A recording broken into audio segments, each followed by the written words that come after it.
Hey y'all, this is AL Think Madame, and this is the recap review for Ready to Love. So, this was a continuation from last week for the reunion special. This is part two, and it started where it left off. Precious going off, Carmen talking about she got receipts, everybody talking about they got receipts about what was said because Laverne over here in his feelings, and everybody starts explaining what happened. And so Ace was like, look here, this is what happened, and it wasn't as if somebody I wasn't trying to tell you any information to be messy. I was telling you because you were my top connection at the time, and I just wanted to tell you, and it was just a loving way or whatever. Like, it was nothing malicious intended. So I'm just like, child, Laverne is messy. Like, anyway, they end up going over Demetrius and how we get to where it is now, where everybody was living for him. And I don't understand what they was living for. I just feel like most people see a beard and a bald head and they go off, and I just be like, child. And I'm not saying it as if he's an ugly person. I was just like, why is y'all going off? He ain't do nothing this whole season. He didn't do nothing. He barely spoke. When he finally started talking, it was the end of the season. Like, and did I miss it or something? Like, was I asleep? Did I fall asleep when all these magical moments happened where everybody was getting their life? Like, because I remember when they was on that ride, on that bus, he was off in the corner. Everybody was like, could you please? Sabrina was over here hoping and praying he was going to come from out of nowhere while she was already engaged with somebody else. While let me put it like this, while somebody else was engaging in conversation with her so that he could come and talk to her. I just was hoping and wishing he was going to come over here and talk to me. And I'm just like, child, he's just there. And, they living for how he look. I'm just like, child, I need a conversation, a real conversation to happen. If you live for me, and I understand that looks and all that stuff, you know what I'm saying? I'm going to see you first. Like when you come into this competition, well, not competition, when you go into this situation, you see everybody first. So it's like, oh, okay, I see you. I see you. So let's see what the conversation talking about. Let's see what this hitting for. And then you go from there. He ain't hardly say nothing to nobody. And y'all done got y'all life. I don't understand. But who am I? So anyway, Tommy and him was talking about they could rival one another. And he basically looking like, I could dress you under the table, Tommy. And I was like, child, he's talking about he got over 200 and some suits. Okay, do what you do. But, so yeah, they were talking about how Christina was talking about him and, how she just, was getting player vibes from him. And she just kind of felt like, I felt like I got a little bit of a warning from the ladies based off of what they said. And I just wanted to be like, nah, I ain't here for it. I'm just going to make sure that I ain't finna be a part of the foolishness. And she was just like, look, he seems like a cool dude, but he just isn't the guy for me. And so Sabrina was like, I mean, he's just smooth. I'm just like, girl, where? I don't know. I guess because I have to have in-depth conversations with people to determine that they have all of this going on and not just look at the outside and be like, ooh, they're so fine. Because I can say that everybody and their mama fine all day long. But what are they talking about, though?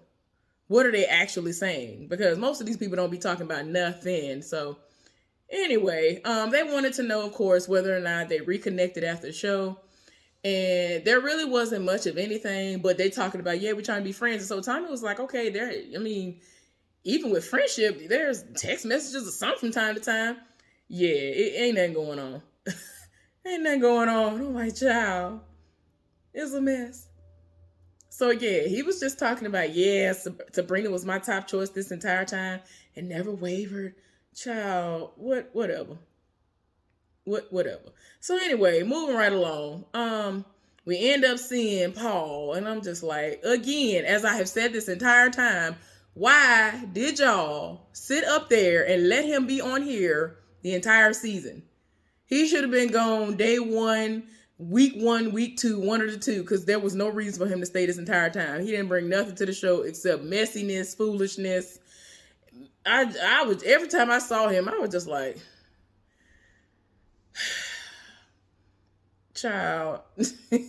Like, I don't understand. Some people just, they have this way of making themselves seem as though they are better than what they are, that they are more than what they are. And I'm just like, I don't know what it was. I don't know who told him that he needed to just have that type of energy about himself, because it's like, sir, you are not it.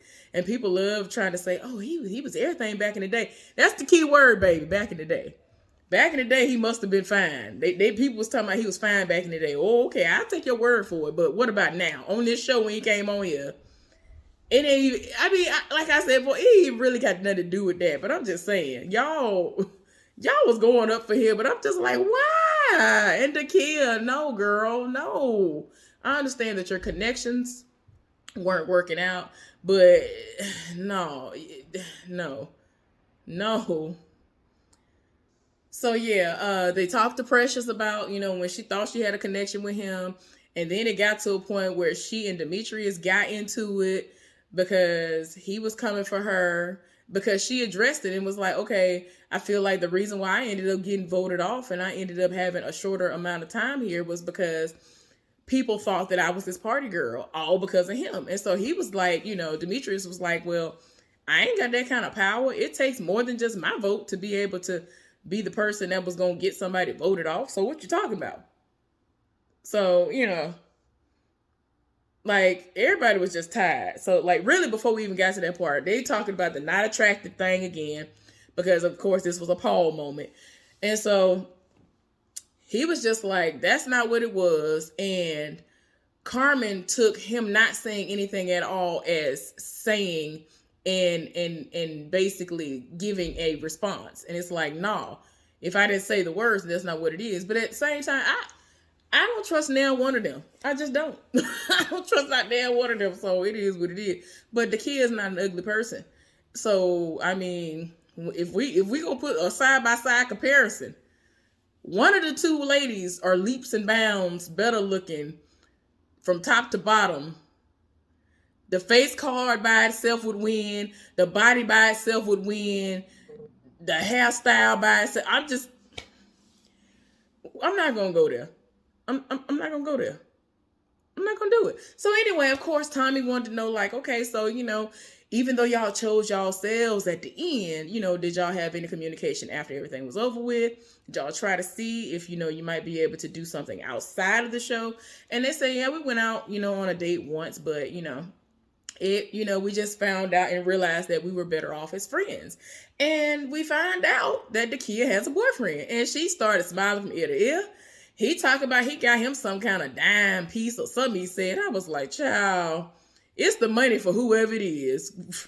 For him to say that like that, I'm just like, I'm pretty sure it's the money. I'm pretty sure it's the money, because he be trying to get young people, and I'm just like, these heifers are not here for you. They're here for that bank account. Let's just be clear. But yeah, she seems like she's happy, and I'm here for that. So then, of course, they wanted to talk to Christina and wanted to know what was all going on. They recapped everything that happened throughout the season. And she was just like, ultimately, there was a lot going on. And then it took a while for her to understand that she was not ready to be in that space. So, she should have self-eliminated a long time ago and all of that. And I've heard that there was some stuff going on behind the scenes. So ultimately, she did herself a favor. I ain't gonna go into that, but y'all could talk about it in the comment section, and I would gladly be sipping some tea trying to figure out, and just be like, interesting. All right. But yeah, y'all. So she said that Paul, like, out of nowhere, she just started talking, and she was like, yeah, Paul told me that he wanted me to self-eliminate myself, because ultimately, like, had it been a situation that they weren't gonna be able to be together, it was just a lot, and he wanted her to self-eliminate so they can go off and run off to the sunset. And I'm just like, ain't no way. She said that he is just mad that she exposed him, because he really came on this show to get exposure. He has a book coming out, and he was like, what are you talking about? And Tommy was like, well, do you have a book coming out or something? He was like, I don't know what she's talking about. I'm just an engineer or something like that. Talking about in the music industry and all this other stuff. Child, please. And ever since that day that I saw, what's her name? Carmisha Reads or Carmisha Views or something. I forgot her thing. Ever since I saw her and he did something And she was in his comment section when he did a live, and he said something about how he can't wait until the show over with because he gonna do all kinds of talking. I'm just like, this seems like some foolishness. This seems like a plan that you really did hatch from the beginning. But again, I'm trying to understand, how was he able to stay on this show? I don't understand why he was able to stay on this show. So anyway, it's a lot. And so, they reading back and forth, and I'm like, no.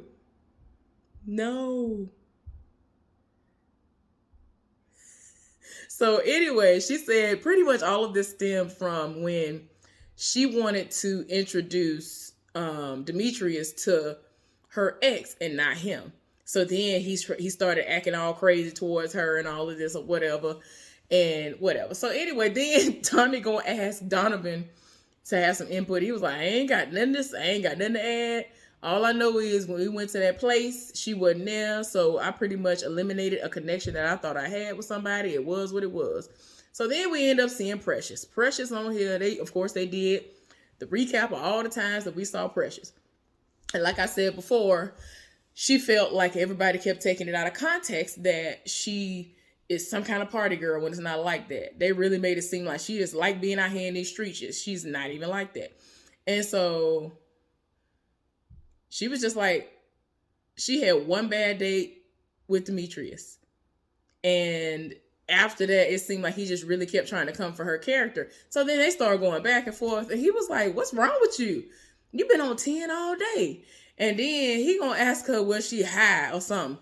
And then she got up and went off. She was like, no, B, your mama high. Or, no, I ain't high. You high. So I was like, oh, no. It was bad. But yeah, my thing is, for you to say that you don't want to deal with somebody, that's fine. Just say that that's not your type. Or, for some reason, we just didn't have a connection. It is what it is. It is what it is. So they kept going back and forth. She was just like, you were assassinating my character. And I ain't even gonna lie, like on the show, production and everything made her look like a crazy person. She seemed like she was a little bit tipsy. I don't care what nobody say. I don't care what she say. I don't care about the interviews that people have seen with her in them. But they say, oh, she's such a great person, whatever. In that moment, I'm disregarding all of that because she was not how she presented herself in those videos when she was doing interviews with people. She seemed like she was a little bit lit. She seemed like she was a little bit, turned, if you will. She seemed like she had a little bit too much to drink, and every time we saw her, she was swigging. So anyway, they going back and forth. She done got up and walked off. Several people went behind her to try to calm her down, and she is dead set on leaving, and she does leave. And I'm glad because at this point, she started getting into it with everybody anyway. So it's like, it's becoming the Precious show. Like, girl, go on ahead and go home. You didn't find love on here. Almost everybody on here was trash anyway. So, I mean, you didn't miss out. So it is what it is. But whatever. So then we end up seeing, was it the Kia story or Clifton? I think it was the Kia. So I think they were doing a love triangle. So they were showing how Dakia had her moments with Clifton, and then we saw Joy and how everything ended up coming back full circle, if you will. And when they were talking to them about their connections and all this other stuff, she was just like, look, I was one of his connections, and I wasn't really disturbed. I was disappointed because he told me that he was going to let me know, if there was an issue or if he was done with, trying to pursue me or whatever and all of that, because I knew how strong his connection was with her. But we still was going out on dates. We still was flirting. We doing all of this. So unless you tell me, all right, I'm done, I'm only going to focus solely on Joy and that's it. Like, I'm not having no more dates with nobody else. I don't care. This is the one for me. Then, okay. In his mind, he was like, well, I mean, it was painfully obvious that Joy, I was here for Joy. So in my mind, I feel like I don't owe you an explanation. I feel like I don't owe you anything. And so in his mind, he was just like, well, we ain't never talk about, leaving up out of here, holding hands, skipping and with the sun going down and all this other stuff. I'm like, no, it's a process though. Like, why are you trying to make it seem like she crazy? Now, I hate that it seemed as though with the Kia situation, I feel like when it came to this love triangle, that the Kia was kind of left in limbo just in case Joy was like, I ain't here for you no more, Clifton, like whatever. If that went sideways, he probably already knew he had an ace in the hole when it came to the Kia. That's the only reason why I felt like he still was kind of like, oh, let me flirt a little bit, whatever, to kind of keep a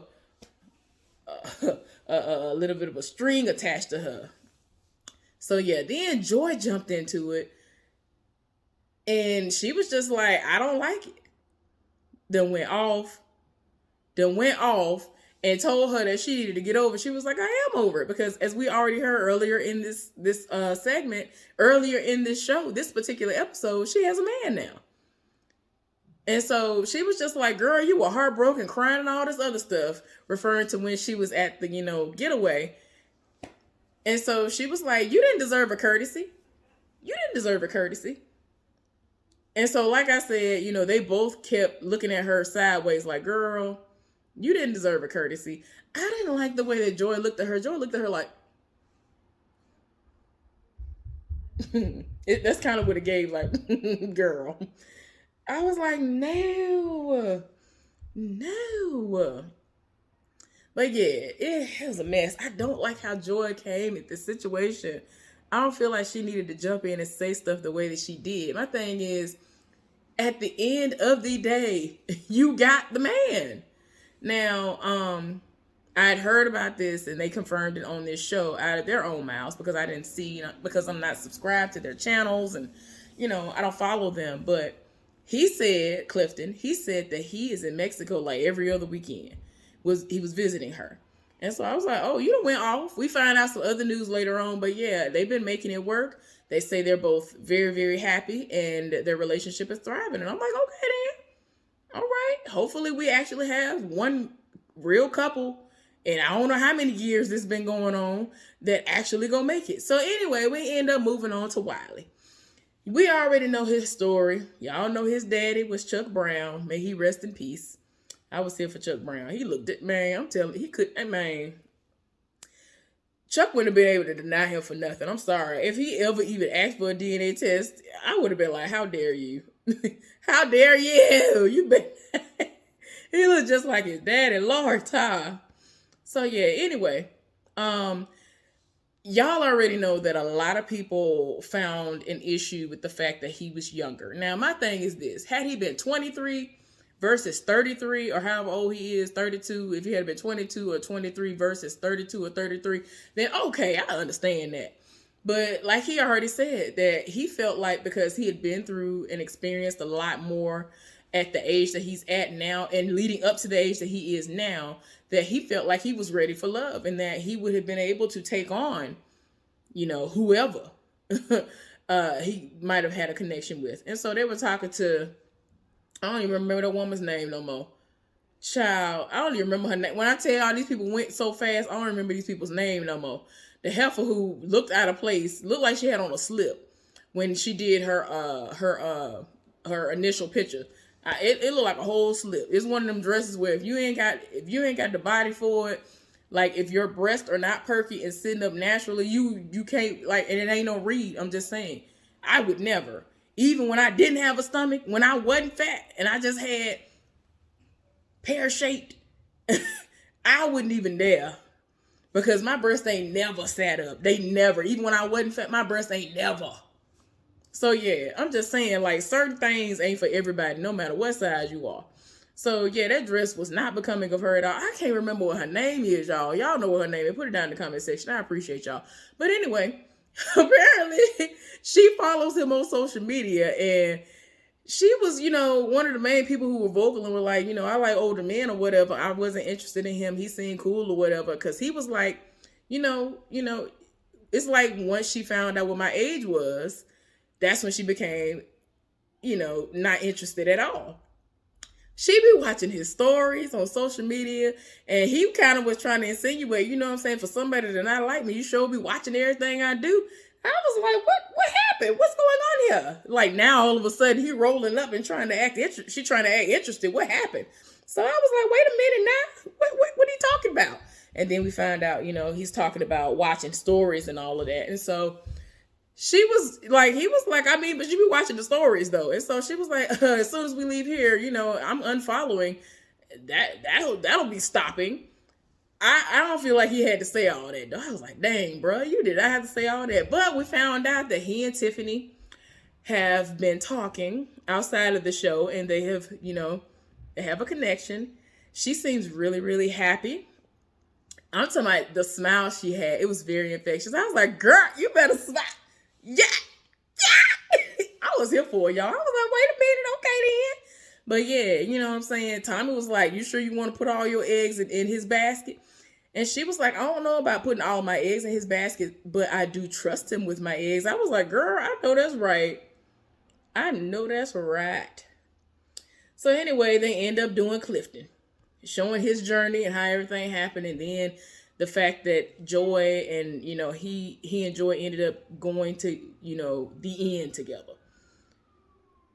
And he was talking about how they talk every single day on the phone for hours, especially when they're not apart. And, you know, it, you know, took a toll on him. And it was very crazy to him that they left the process and she immediately had to go somewhere else, you know, to Mexico to do her job. And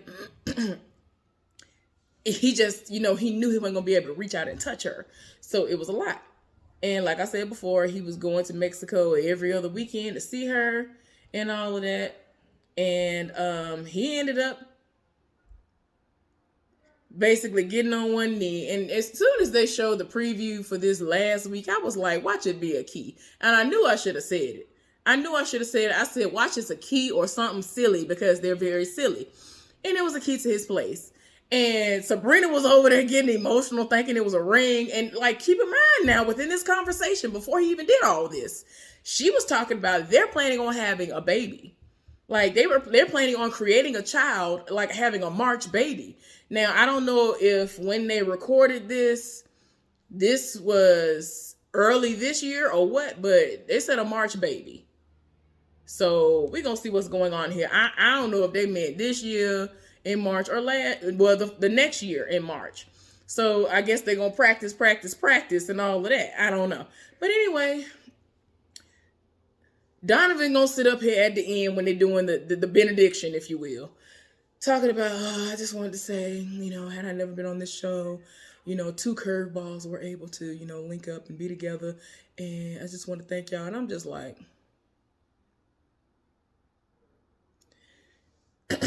anyway, Dakia did a speech, and despite everything that she went through, she was grateful for that. And she was just like, dang, the fact that I had to go through all this to get to the person I'm supposed to be with, you know, it is what it is. So I was like, okay, then cool. But yeah, Wiley was thankful for the experience. Whatever, that's the end of it. We're going to see when the next one come out, child. But anyway, I'll be back with some foolishness, y'all. I will be back. Subscribe to my channel, give my video a thumbs up. Let's talk about it down in the comments.